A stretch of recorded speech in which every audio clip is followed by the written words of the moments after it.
يا أيها الذين آمنوا اتقوا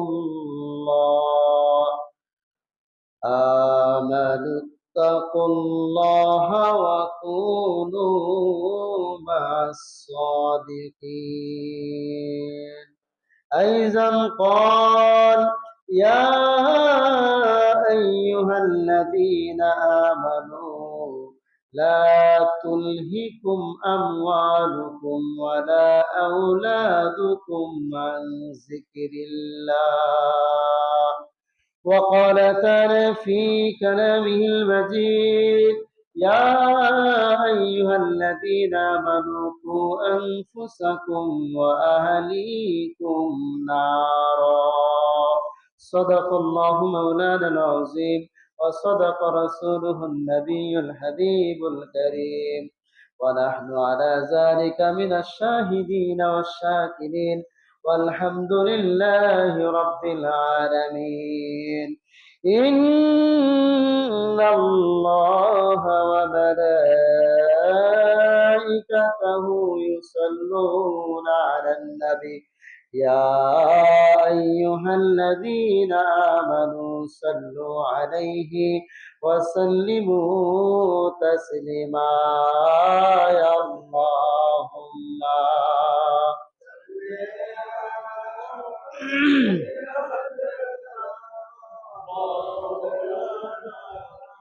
محمد وعلى آله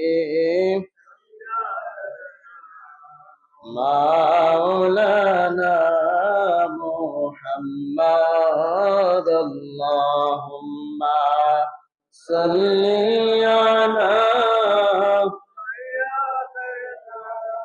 مولانا محمد وعلى آله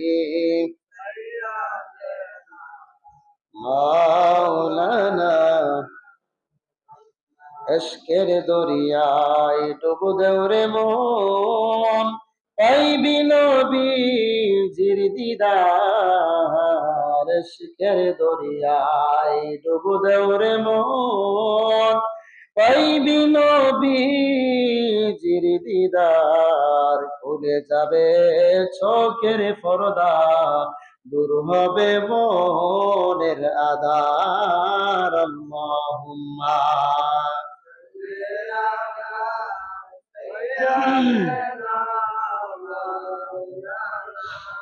محمد وعلى آل سيدنا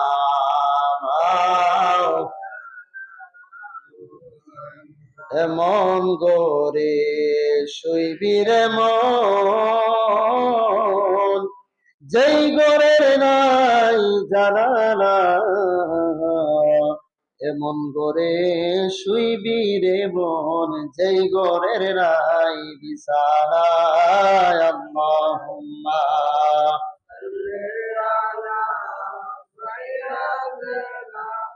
মাওলানা মুহাম্মদ ওয়ালা আলিহি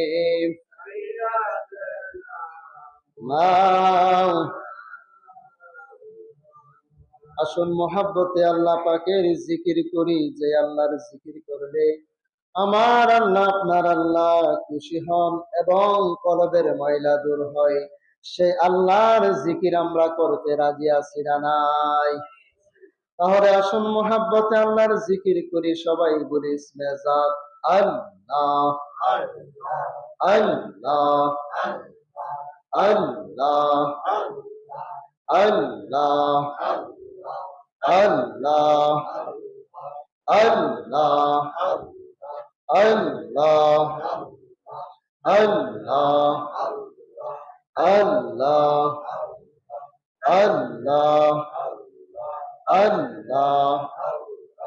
আই মোহাম্মদ কমলিওয়ালা আয় রে আমার বুকে আয়। আল্লাহ আল্লাহ आई मोहम्मद कमली वाला आई रे আমরার বুকে আয় আল্লাহ ডাকে রে তোর এই গোলামে ডাকে রে তোর এই গোলামে শান্তি দাও মোর কলি যায় আই মোহাম্মদ কমলি ওয়ালা আই রে আমরার বুকে আয় আল্লাহ আল্লাহ আল্লাহ ফকির দরবেশ বাদশাহ ওলি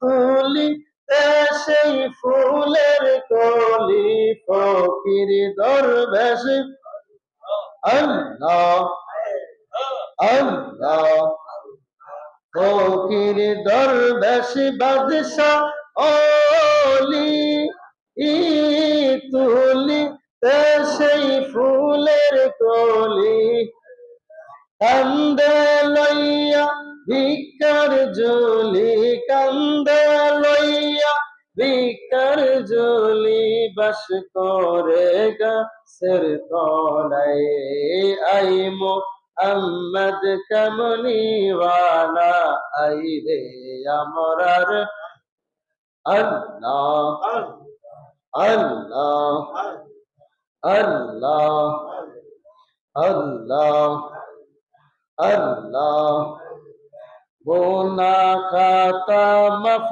করিয়া আমার আল্লাহ পরওয়ার গুনাহ খাতা মাফ করিয়া আমার আল্লাহ আল্লাহ আল্লাহ একদিন লইয়া যাইবা ইমানদার বানাইয়া নিও ইমানদার বানাইয়া নিও নবীজির প্রেম ইমানের মূল নবীজির প্রেম ইমানের মূল সবার বুঝার তৌফিক দিও আল্লাহ আল্লাহ আল্লাহ আল্লাহ আল্লাহ আল্লাহ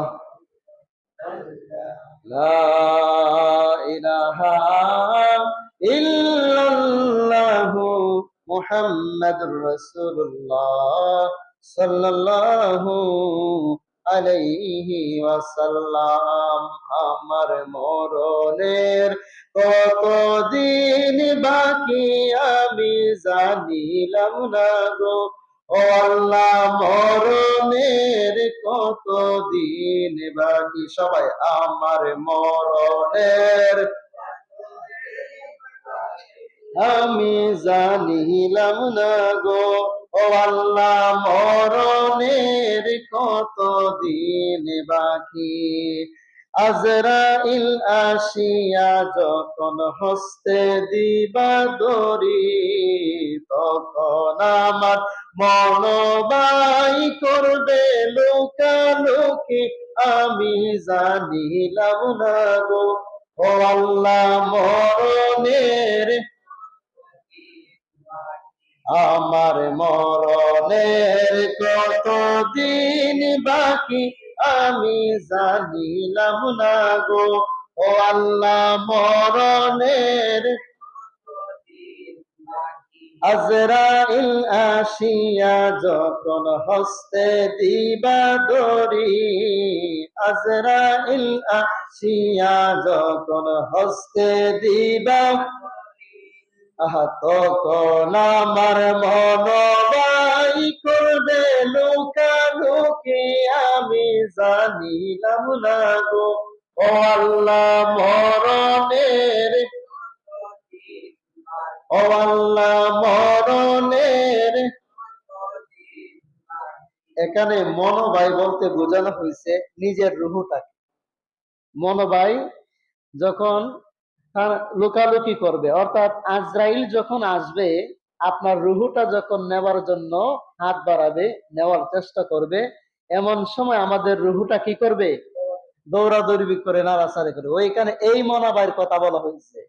তখন আমার মনাবাই করবে লুকালুকি, আমি জানিলাম না গো। ও আল্লাহ, মরণের, আমার মরণের কতদিন আমি জানিলাম না গো। ও আল্লাহ,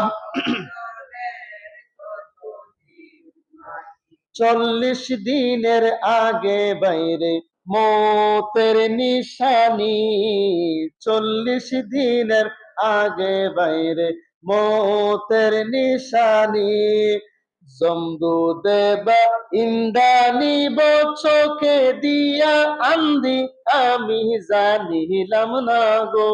ও আল্লাহ, মরণের, ও আল্লাহ, মরণের, আমার মরণের কতদিন বাকি আমি জানিলাম না গো। ও আল্লাহ, মরণের, গতকালকে রাত্রে আপনার একটা পরিবার, 2টা পরিবার একসাথে প্রায় 13 জন মারা গেছে, আমি কালকে বলছিলাম আপনাদের। তো মরণের কোনো গ্যারান্টি নাই। নববধূ এবং জামাই একসাথে তারা যাচ্ছে, হ্যাঁ, বাসের সঙ্গে আপনার ধাক্কা লেগে আপনার মাইক্রো বাস এমন ভাবে অ্যাক্সিডেন্টটা করছে, একসাথে 13 জন মারা গেছে, একসাথে 13 জন মারা গেছে। কাজেই আমরা সবাই মরণশীল, আমরা সবাই। এই জন্য আমি খুতবার শুরুতে আয়াত পড়ছিলাম যে ইয়া আইয়ুহাল্লাযিনা আমানু কু আনফুসাকুম ওয়া আহলিকুম নার, ওহে মুমিনগণ, ওহে ঈমানদারগণ, তোমরা নিজেরা জাহান্নামের আগুন থেকে বাঁচো এবং তোমাদের পরিবার পরিজন, আত্মীয় স্বজন, মায়ার মানুষ, মুহাব্বতের মানুষ, প্রতিবেশীর মানুষ, তাদেরকে তোমরা জাহান্নামের আগুন থেকে বাঁচাও, অর্থাৎ দ্বীনের পথে তাদেরকে নিয়ে আসো। সুবহানাল্লাহ। এই জন্য একটা কোরআনের আয়াতই আমাদের জন্য যথেষ্ট। কুল্লু নাফসিন যায়িকাতুল মাউত। এটা এমন কোন মুসলমান নাই যে এটার অর্থ জানে না, এমন কোন মুসলমান নাই যে এটার অর্থ জানে না। এর মানে হলো আমি আপনি পৃথিবীর মধ্যে 18,000 মাখলুকাত যাদের প্রাণ এখন জীবিত আছে, তারা যে কোনো এক সময় প্রাণ পাখিরা তাদেরকে নিয়ে যাইব কে? হযরতে আজরাইল সাল্লাম। তাহলে আমরা এই দুনিয়াতে পৃথিবীতে বেশি দিন বাঁচবো না। মরণ সত্য, মরণ, কিন্তু বাঁচা এতদিন বাঁচবো এটা কোনো সত্য না। এই জন্য জমদূতে যখন বাইন্দা নিব চোখে দিয়ে আনবি, তখন কোনো কিছু টের পাবো না।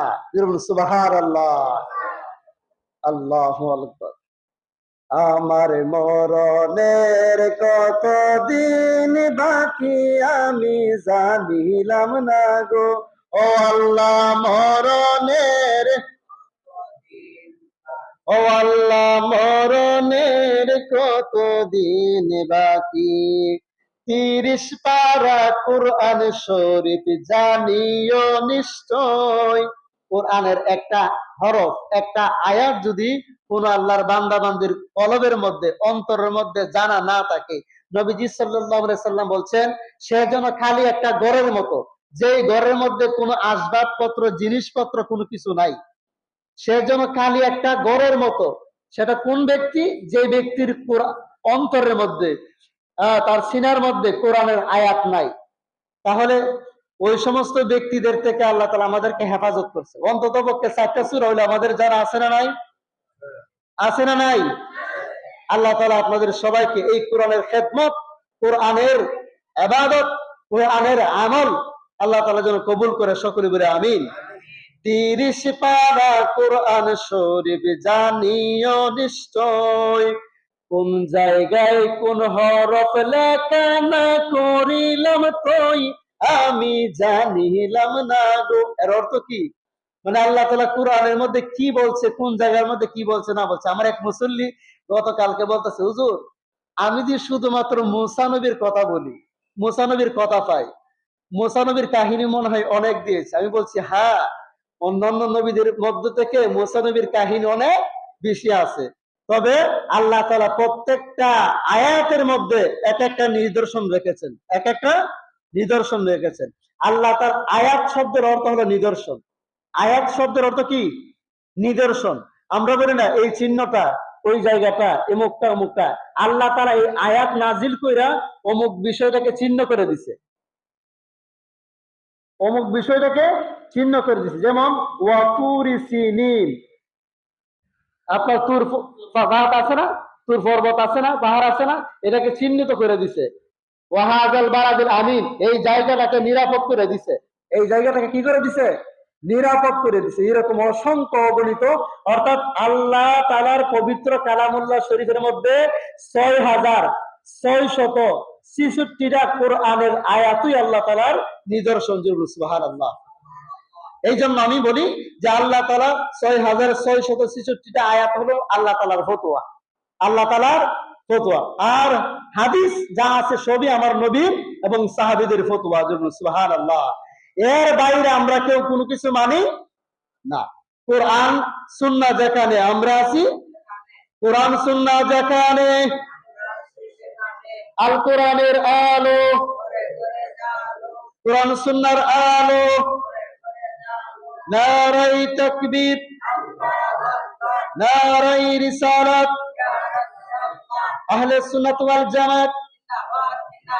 আল্লাহ তাআলা সবাইকে কবুল করুক, সকলে বলে আমিন। প্যারা হাজিরিন, আসুন আমরা পবিত্র জুমার দিনের আলোচনা শুরু করি। আজকে পবিত্র জুমার দিনের, আজকে 23শে রমজান, পবিত্র জুমার দিন, ফাল্গুন মাসের 28 তারিখ, ইংরেজি মাসের 13 তারিখ 2026 সালে। এমন হতে পারে এটা জুমাতুল বিদা হতে পারে। যদি আগামী শুক্রবারে যদি মনে করেন আপনার ঈদ না হয়, রোজা যদি রাখতে হয়, তাহলে ওইটা হবে জুমাতুল বিদা। আর যদি মনে করেন এর ভিতরে আপনার চাঁদ দেখে ফেলি, তাহলে জুমাতুল বিদা আজকের যে জুমা এটা। তো জুমাতুল বিদা মানে কি? জুমা শব্দের অর্থ একত্রিত করা, জমা করা। সবাই, সব মুসল্লি, মুসলমানগণ যখন একত্রিত হয় তখন এটাকে বলা হয় জমা। এটা আরবিতে বলা হয় জমা।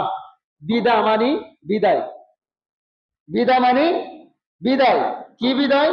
অর্থাৎ রমজান মাসের শেষ জুমা, শেষ শুক্রবার আমাদের থেকে কি হয়ে যায়? বিদায় হয়ে যায়। রমজানের শেষ জুমা আমাদের থেকে বিদায় হয়ে যায়। তো আল্লাহ তাআলা আমাদেরকে রমজান মাসের শেষ জুমা অথবা সামনে জুমা রেখে আল্লাহ তাআলা আমাদেরকে আলোচনা শোনার মতো এবং জুমার নামাজ পড়ার মতো, আসার মতো, বসার মতো তৌফিক দীক্ষা দান করেছেন। সেই জন্য আসুন শুকরিয়া জ্ঞাপন করছি সেই মহান রব্বে কারিমের দরবারে, যার হাতে আমাদের হায়াত, যিনি আমাদের হায়াতের মালিক, যিনি আমাদের রিজিকের মালিক, যিনি আমাদের ধন দৌলতের মালিক। যেই ধন দৌলতের জন্যই আমরা যখন থেকে বুঝেছি আজ পর্যন্ত বিছানার মধ্যে পিঠ লাগার আগ পর্যন্ত নিজ স্ত্রী, মা, বাবা, ছেলে মেয়ে কেউ বলবে না আর তুমি টাকা পয়সা রুজি করতে হবে না। আপন যতই মনে করেন, টাকা পয়সা এমন জিনিস, কেউ আপনাকে বলবে না আর টাকা লাগবে না। অর্থাৎ আপনি কোনো না কোনোভাবে ইনকাম করতেছেন, অথবা ইনকামের পথটা আপনি ধরে রাখছেন, অথবা আপনার দ্বারাতে এমন কোন কাজ হচ্ছে যেগুলো ইনকামের মতো। যেমন কথার কথা, আপনি এখন কাজ করেন না, কিন্তু আপনি ঘরের আপনার পরিচালক হিসাবে, ঘরের গার্জেন হিসাবে আপনি এখন কি করতেছেন? আপনার ঘরের আসবাবপত্র, জিনিসপত্র আপনি বাজার সদাই, ক্ষেত খামার বিভিন্ন কিছু করতেছেন, যদিও আপনার কোনো বেতন নাই। কিন্তু আপনার সন্তান বিদেশ থাকার কারণে বা বিভিন্ন কাজে থাকার কারণে আপনার হয়তোবা আর্থিক যে খরচটা এটা লাগতেছে না, তারাই দিতেছে। কিন্তু আপনি আপনার জায়গা থেকে এবং আপনার স্ত্রী আপনার জায়গা থেকে সবাই নিজ কাজ কর্ম করে চলছে, সবার কর্ম করে সবাই যাচ্ছে। তো সব কিছুর মালিক একমাত্র একজন, বলুন তো তিনি কে? সেই আল্লাহকে আমরা খুশি করতে রাজি আছি না নাই? কেউ যেটা দেখে না সেটা দেখেন কে? কেউ যা দেখে না দেখেন কে? আমরা যা কিছু বলছি সেই কথা শুনছেন কে? আল্লাহ। সেই আল্লাহ তাআলার জন্যই যেন সেই রমজান মাসটা আমাদের শেষ হয়, আল্লাহ তাআলার জন্যই যেন আমাদের প্রতিটা কাজ কর্ম, ইবাদত বন্দেগী, দান সদকা এবং যাকাত, আপনার রোজা, সবকিছুই যেন আল্লাহ তাআলার জন্য হয়। বাবাজি আমার, আসুন সেই মহান রাসূল, যে রাসূল সাল্লাল্লাহু আলাইহি সাল্লামকে সৃষ্টি না করলে আল্লাহ তাআলা আসমান, জমিন, আরশ, কুরসি, লৌহ, কলম, জিন, ইনসান, 18,000 মাখলুকাত কোনো কিছুই সৃষ্টি করতো না। সেই মহান রাসূল, রাসূল আকরাম, নূরে মুজাসসাম, হাবিবুল্লাহ মুহাম্মাদুর রাসূলুল্লাহ সাল্লাল্লাহু তাআলা আলাইহি ওয়াসাল্লামের উপর দুরূদ শরীফ আমরা পড়ি, সবাই বলি সাল্লাল্লাহু আলাইহি ওয়া আলা আলিহি ওয়া আসহাবিহি ওয়া বারিকা ওয়া সাল্লাম। আমরা কার উপর দুরূদ শরীফ পড়েছি? আমাদের নবী, নবী মুহাম্মাদুর, যেই নবীর মাধ্যমে দুইটা ঈদ পেয়েছি। কয়টা ঈদ পেয়েছি? দুইটা ঈদ। আমরা কুরবানির ঈদ পেয়েছি এবং ঈদ উল ফিতর পেয়েছি। ঈদ উল ফিতর, ঈদ উল আযহা, কুরবানি ঈদ, রমজানের ঈদ। কুরবানির ঈদ এমন ঈদ, সব মুসলমান গরু খাইতে পারবে, নামাজও পড়তে পারবে, কোনো বাধা নাই। কিন্তু রমজানের ঈদ শুধুমাত্র রোজাদারদের জন্য আমার নবী বলছে। কার জন্য? রোজাদার ব্যক্তিদের জন্য বলছে যে রমজানের ঈদের মধ্যে আল্লাহ তাআলা রমজানের মাঠের মধ্যে ওই সমস্ত ব্যক্তি যারা রমজানের মধ্যে সিয়াম সাধনা করেছে এবং রাতের বেলায় কিয়ামুল লাইল, কিয়াম করেছে, অর্থাৎ তাহাজ্জুদ, তারাবির নামাজ, বিভিন্ন ধরনের নামাজ পড়েছে, ওই সমস্ত ব্যক্তিদেরকেই আল্লাহ তাআলা বলছেন যে আস-সাওমুরি, আমার নবী বলতেছেন আস-সাওমুরি ওয়া আনা আজজিবি, সবাই বলুন সুবহানাল্লাহ। অর্থাৎ হাদিস শরীফের মধ্যে রাসূল আকরাম সাল্লাল্লাহু আলাইহি সাল্লাম ইরশাদ করেছেন যে ওই সমস্ত ব্যক্তিদের জন্যই আল্লাহ তাআলা তাদের জন্য একটা স্পেশাল গিফট, একটা স্পেশাল পুরস্কার রেখেছেন। সেটা হলো বান্দা আমল করবে নিজে সিয়াম, কিন্তু এর উত্তম যাজা, এর উত্তম পুরস্কার আমি আল্লাহ তাআলা নিজ হাতে ওই বান্দাদেরকে দান করব। সেটা হলো রমজানে যখন রোজা রাখবে, ঈদের দিন আমি তাদেরকে পুরস্কৃত করব। আরো জোরে। তাহলে যারা রোজা রাখে নাই তারা এই পুরস্কার পাবে না। যারা রোজা রেখেছেন এবং 5 ওয়াক্ত নামাজ পড়েছেন, কেউ আছে শুধুমাত্র রোজা রাখতেছে কিন্তু নামাজ পড়ে না। আবার কেউ আছে মাঝে মধ্যে নামাজ পড়ে, মাঝে মধ্যে রোজা রাখে। তো এদের যে কি অবস্থা হবে আল্লাহ ছাড়া কেউ জানে না। তবে আমরা চাই আল্লাহ যেন তাদেরকেও ক্ষমা করুক। আমরা এতে কোনো কৃপণতা করব না। আল্লাহ যদি আল্লাহ তার কোন এক বান্দাকে ক্ষমা করে দেয়, আমার কোনো লাভ লস আছে? আমার কোনো লাভ লস আছে? নাই। যদি না থাকে তাহলে আমরা দোয়া করতে কোনো কৃপণতা করব না। আসুন বাবাজি আমার, বন্ধুরা আমার, সেই রমজান মাসে আপনাদের জন্য কয়েকটা গুরুত্বপূর্ণ বিষয় নসিহত পেশ করবো ইনশাআল্লাহ। আমরা জানি রমজান মাসের সবচেয়ে গুরুত্বপূর্ণ আপনার কাজ হলো রোজার পর তারাবির নামাজ, 5 ওয়াক্ত নামাজ। এরপর শেষ দশকে যারা ইতিকাফ বসছে এবং আপনার কদরের রাত্র তালাশ করা। কি করা?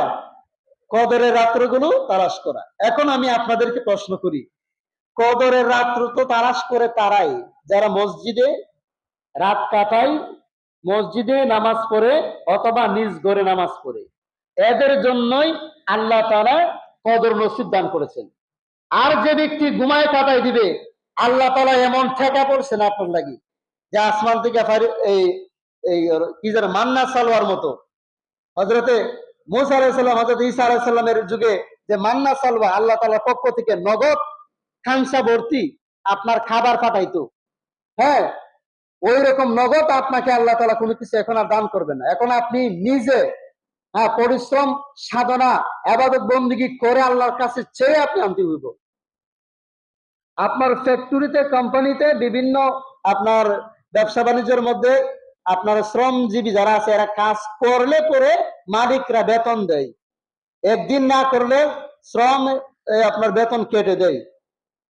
তো আপনি একদিন যদি আমল না করেন এটা কাটা পড়বে, একদিন করলে এটা তো পাবেন ওই বোনাস সহ পাবেন। রমজানে বোনাস দেয় না? বিভিন্ন কোম্পানির মধ্যে, বিভিন্ন ব্যবসা বাণিজ্যের মধ্যে, বিভিন্ন চাকরিজীবীদের সরকারি বেসরকারি প্রায় জায়গার মধ্যে দেয়। তো আল্লাহ তাআলা বলতেছেন, আমিও আমার মুমিন বান্দা যারা তাদেরকে আমি রমজানে পুরস্কৃত করব, বোনাস দিব। আর সেটা হলো রমজানের 3টা বোনাস। রমজানের 3টা ভাগে 3টা বোনাস করে দিচ্ছেন। এর মধ্যে একটা হলো রহমতের 10 দিন, রহমতের, মাগফিরাতের, মাগফিরাতের কয়দিন, নাজাতের কয়দিন। এই 3টা ভাগে মানুষদেরকে আল্লাহ তাআলা এমন সিস্টেম করে দিচ্ছেন যে বান্দা, প্রথম 10 দিন তোমার যত রহমত লাগে, তোমার যত শান্তি লাগে, তোমার যত পেরেশানি আছে সবকিছু দূর করে, তোমার যত আত্মা তৃপ্তি যা কিছু লাগে, তুমি আমি আল্লাহর কাছে চাও, আমি আল্লাহ দিতে তোমাকে প্রস্তুত। সুবহানাল্লাহ কোন আল্লাহ তাআলা দিতে প্রস্তুত, বান্দা দিতে প্রস্তুত না। আমরা কেমন বান্দা হইলাম, কেমন আল্লাহর বান্দা হইলাম, আল্লাহ তাআলা দিতে প্রথম আসমানে আপনার রাতের শেষ ভাগে বা রাতের শেষ অংশতে আল্লাহ তাআলা নিজে প্রথম আসমানে চলে আসে, বান্দা তোমার কি লাগবে, হ্যাঁ আব্দুল করিম, হ্যাঁ আব্দুল জলিল, হ্যাঁ আব্দুল সফওয়ান বা এমুক তুমুক। আল্লাহ তাআলা ওই রকম বান্দাদেরকে এইভাবে ডাকে, হে ব্যক্তি তোমার কি লাগবে, তোমার কি লাগবে, তোমার কি চাই, তুমি কি প্রয়োজন, তুমি আমি আল্লাহর কাছে বলো। এখন বান্দাই যখন এই কথাটা বলবে, আল্লাহ যখন আয়েশা বান্দার জন্য অপেক্ষা করে, তোমার কি লাগবে নেও, আমি তোমাকে দিতে প্রস্তুত, বান্দা তখন গুমো, বান্দা তখন গুনার কাজে, বান্দা তখন বিভিন্ন ব্যস্ততার মধ্যে দিয়ে আল্লাহকে বুইরা আঙুল দেখায়, ও তুমি থাকো তোমার তো লইয়া, আমি আছি আমার বান্দা। আছে না নাই? অর্থাৎ বুইরা আঙুল দেখা বলতে এটা আর কি, সে তার নিজের কাজের ব্যস্ততা আছে, নিজের ব্যস্ততা দেখায়। পেয়ারা হাজরিন, এই জীবন জীবন নয়, জীবন হলে পরকালীন জীবন। এই জীবনটা চিরস্থায়ী নয়, এটা ক্ষণস্থায়ী। মৃত্যু আপনাকে গ্রাস করে ফেলবেই। যেভাবে লোহা মাটির নিচে থাকলে পরে কিছুদিন পর, কয়েক বছর যাবার পর লোহার মধ্যে আপনার মাটি ধরে ফেলে, ওই লোহাকে আপনার নষ্ট করে দেয়, ঠিক তেমনি ভাবে গুনাহ যখন আপনাকে গ্রাস করে ফেলে, আপনার ঈমানকে ধ্বংস করে দেয়। আপনার ঈমান আপনাকে এত দুর্বল করে দেয়, আপনার নফসকে এত দুর্বল করে দেয়, তখন আপনি চাইলেও আপনার শরীরের শক্তি দিয়ে আপনি তখন ইসলামী কোনো কাজ বা ভালো কোনো ইবাদত বন্দেগী, নামাজ রোজা হজ যাকাত কোনো কিছু দিতে আপনার করতে মন চায় না। যেমন যাকাত, আল্লাহ তাআলা কোরআনের মধ্যে যত জায়গার মধ্যে বলছে নামাজের কথা, পাশাপাশি বলছে যাকাতের কথা। যেমন আকিমিস সালাত ওয়া আতুজ যাকাত, অর্থাৎ যেখানে আল্লাহ বলছে নামাজের কথা, ওইখানে বলছে যাকাতের কথা। ওই এখন আমি আপনাদেরকে যে একটা কথা বলবো, এটা হলো এই যে আল্লাহ তাআলাকে পাওয়ার জন্য রমজান মাস ব্যতীত আমরা মনে করি সবচেয়ে গুরুত্বপূর্ণ ইবাদতের নাম হলো নামাজ। সবচেয়ে গুরুত্বপূর্ণ ইবাদতের নাম কি? নামাজ। নামাজ এটা এমন একটা ইবাদত, যে ইবাদত না করলে আপনি অন্য যতই ইবাদত করেন না কেন, অর্থাৎ আপনি যাকাত দিচ্ছেন, রমজানে রোজা রাখছেন, অর্থাৎ আপনি দান সদকা করতেছেন, বিভিন্ন ধরনের মাদ্রাসা মসজিদে খেদমত করতেছেন, এত কিছু করার পরও আপনি যদি নামাজ না থাকে, আপনার সবকিছু শেষ। নামাজ এটা ব্যতিক্রম ধরনের একটা ইবাদত, যেই ইবাদতের উপর নির্ভর করে আপনার সকল ইবাদত, যেই ইবাদতের উপর নির্ভর করে আপনার সকল ইবাদত। আপনার ঈমান আছে, আপনার নামাজ যদি থাকে, অন্যান্য ইবাদত দান সদকা যত কিছু করেন তাহলে গ্রহণযোগ্য। আপনার ঈমান নাই, নামাজ নাই, আপনি সারা বছর দিনে খেদমত করতেছেন, কোনো কাজে আসবে না। এখন কথা হলো, যাকাত আসে বছর একবার। যাকাত এটা এমন একটা বিষয়, যে যাকাত বছরে একবার আসে, একবার দিলে সারা বছরের জন্য মাফ। একবার যাকাত দিলে সারা বছরের জন্য কি করে দেয় আল্লাহ? মাফ করে দেয়। একবার যদি আপনি এই দেওয়াতে যদি আপনি সারা বছর মাফ পেয়ে যান, এবং জাহান্নামের আগুন থেকে আপনার যে সম্পদ, এই যাকাত যদি না দেয়, যে সম্পদগুলো আপনাকে বিশাল বড় একটা সাপ হয়ে আপনার গলার মধ্যে ঝুলিয়ে দিবে, অথবা বিশাল বড় ওজনের একটা ধরেন কোন একটা কিছু করে এই ওজনটা আপনার শরীরের মধ্যে, আপনার ঘাড়ের মধ্যে চাপাই দিবে, যে ওজনের ভার আপনি সহ্য করার মতো না। ওই জিনিস থেকে বাঁচতে হলে আপনি বছরে একবার জাকাত দিতেই হবে, বছরে জাকাত দিতেই হবে। আপনার কাছে আছে 1 কোটি টাকা, আপনার কাছে আছে 1 কোটি টাকা, আপনার কাছে আছে 7.5 ভরি স্বর্ণ, আপনার জাকাত কত আসে?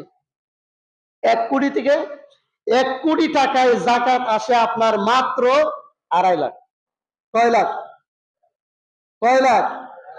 তো আপনি যে 5,000 10,000, আপনি যে কয়েকটা লুঙ্গি, হ্যাঁ, কয়েকটা মানুষের 200-500 টাকা দিয়েছেন, যে আপনি 2.5 লাখ টাকা মাইরা দিতেছেন, আপনি নিজের কি মনে করেন?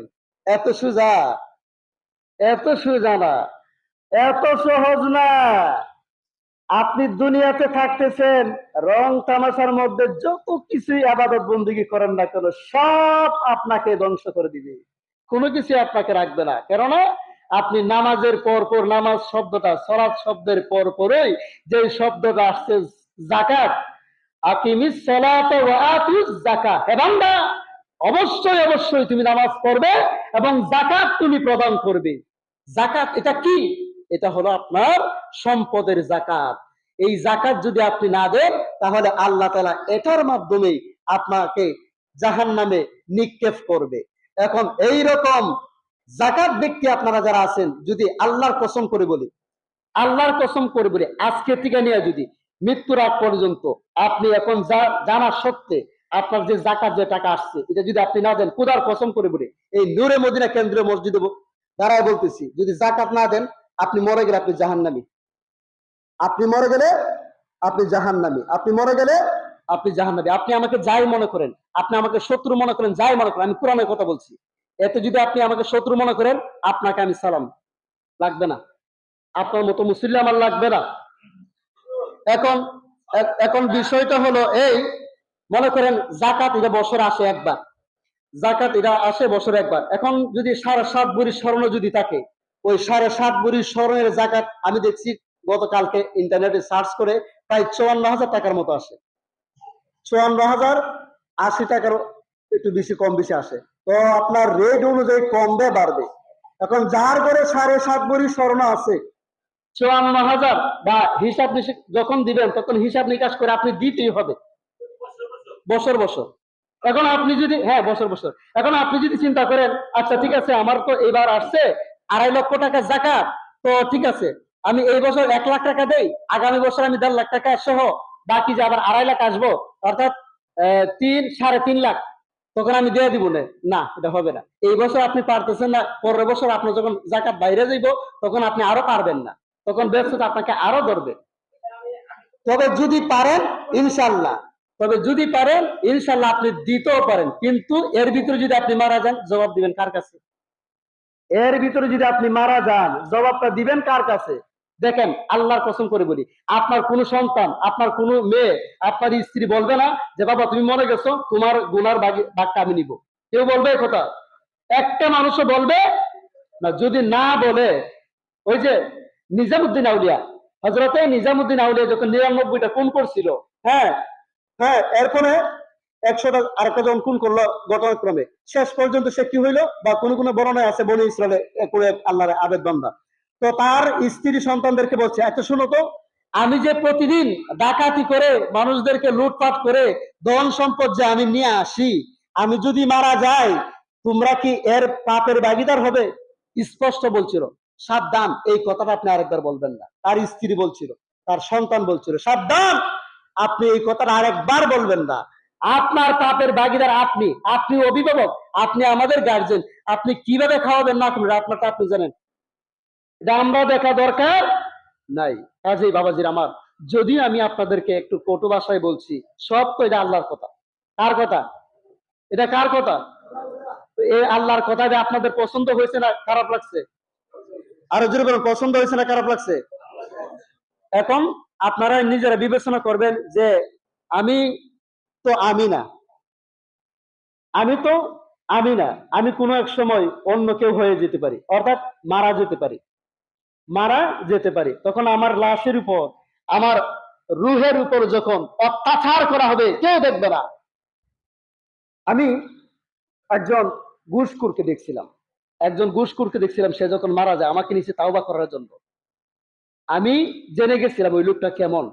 আমি কোনো এক মসজিদে থাকতে, হ্যাঁ, যখন আমি গেছি, গিয়ে দেখছি যে 4 জন মানুষ তার হাতে পায়ে ধরে আছে, সে বেডের মধ্যে শুয়ে আছে, পালঙ্গে শুয়ে আছে, তার জানটা যাইতেছে না, তাকে বান্ধা রাখছে, পেটটা অনেক বড় হয়ে গেছে, এত কষ্ট হচ্ছে, সে সহ্য করতে পারতেছে না, তার জানটা বাইরো না।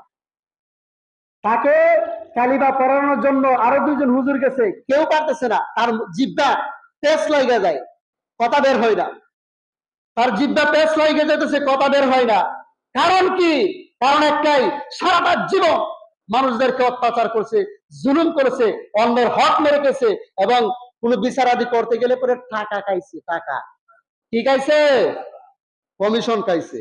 তো এই সমস্ত ব্যক্তি যদি এই আপনার সুজাতপুরে যদি থেকে থাকে, আমি আল্লাহর হস্তে বলবো, আমি আপনার সন্তানের বয়সের, আমি আপনাদের ইমাম সাহেব, আমি আল্লাহর হস্তে, দরকার পড়লে আপনার 2টা পা আমার সামনে দেন, আমি আপনার পায়ে ধরে বলবো বাবা এটা ছেড়ে দেন, বাবা এটা ছেড়ে দেন। এইটা যদি আপনি ছেড়ে দেন তাহলে পরকাল আপনার জন্য মুক্তির জন্য অপেক্ষা করতেছে। সুবহানাল্লাহ, আরো জোরে সুবহানাল্লাহ। এই রমজান মাস আত্মশুদ্ধির মাস। রমজান মাসে আপনি পবিত্র হন, নিজেকে পবিত্র করি আমরা উজুর মাধ্যমে, গোসলের মাধ্যমে, কিন্তু আত্মাকে পরিশুদ্ধ করব কিভাবে? ওই আল্লাহর হক আছে না, এই হক গুলো আদায়ের মাধ্যমে। আমরা যা জানি তা আমরা মানতে রাজি আছি না নাই? মানতে রাজি আছি না নাই? আল্লাহ তাআলা সবাইকে তৌফিক দান করুক, সকলে বলে আমিন। ওয়া আখিরু দাওয়ানা আলহামদুলিল্লাহি রাব্বিল আলামিন। আসসালামু আলাইকুম ওয়া রাহমাতুল্লাহি ওয়া বারাকাতুহু।